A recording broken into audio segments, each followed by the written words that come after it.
As I said last night at the Mexican restaurant, the food wasn't horrible, but the service wasn't great. It wasn't terrible. I don't know why people would expect it to be authentic Mexican food. It's South Dakota. It's not like you're south of the border. I mean, let's be fair and realistic as far as that's concerned. But otherwise, I thought the food was fine. Hey, Britty!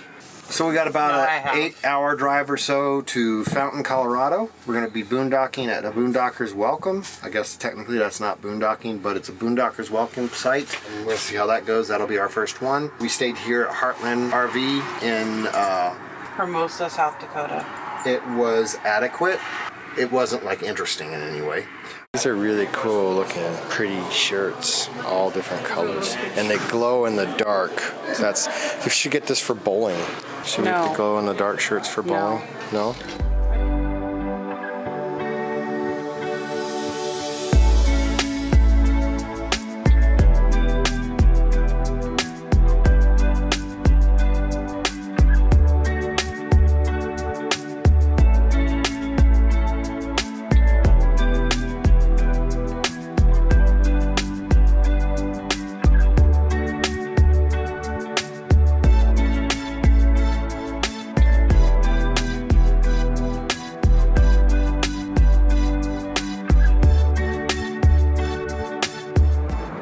So I'm showing you this here. If you go around 55 to 60 miles an hour, generally you're going to get around this amount of gas mileage. As soon as you start going over 60, it's really going to drop down to roughly around 8 to 10 miles to the gallon, depending on the terrain.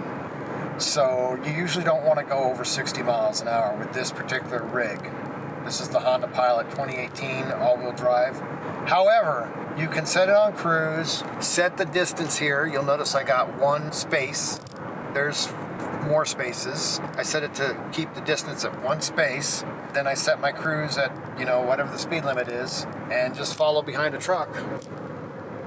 And I'm able to go 68, 70 miles an hour and still maintain about the same gas mileage as I would maintain at 60 miles an hour with nothing in front of me.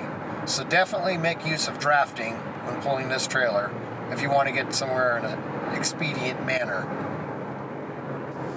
Alright, so we learned something new about the generator. Probably a lot of people already know this that deal with this stuff regularly, but obviously this is our first trip. So there's nowhere to carry that generator. It's either in the camper or in the car. I'd rather carry it in the car than have it bouncing around in the trailer. We had the lid sealed, the lid was turned to the off position so it wouldn't evacuate any air or fumes, and there's no fuel in it. It actually ran it dry. And we are currently into this trip about 1,550 miles. And it wasn't until like the last 100 miles, maybe even less, maybe the last 50, 60 miles, we started smelling gas fumes. It's coming from the generator. So turns out it had built up pressure in the tank, very lightly coming out of that, but we could smell it in the car. So we went ahead and I took the generator out, opened the lid, let the pressure out, and then I've now put it back in. So I'm gonna get the fumes out of the car right now. You probably want to, for the most part, the generator did not smell. It's not necessarily hot in the back of the car, so I'm not sure why. I'm not sure what changed, quite honestly. So probably what you want to do is every day, make sure your generator is accessible to the back of the vehicle, which ours is. It's easy to get out. You probably want to just pull it out and crack that lid and let any pressure out. Now, in theory, maybe it's just hot enough now that it can actually have pressure. I don't know, but something to be mindful of to keep that pressure out of that tank. So anyway, we are currently about 114 miles from our Boondocker's Welcome site. The interesting thing though is this morning we went there and the site was no longer listed. It was gone. We couldn't find it anywhere on boondockers.com. However, the communication I had with the person and everything was still intact, and I just said to them, hey, we're on our way, and they just replied back, safe travels. So I guess it's still good. I've got the directions to the location. I'm a bit perplexed about that. So we'll find out what happens with that when we get there.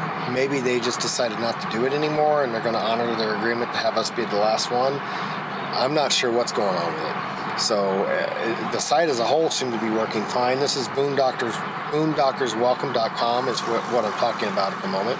And making good time now that I can draft behind big rigs and go about 70 miles an hour, which helps. We'll see you when we're there.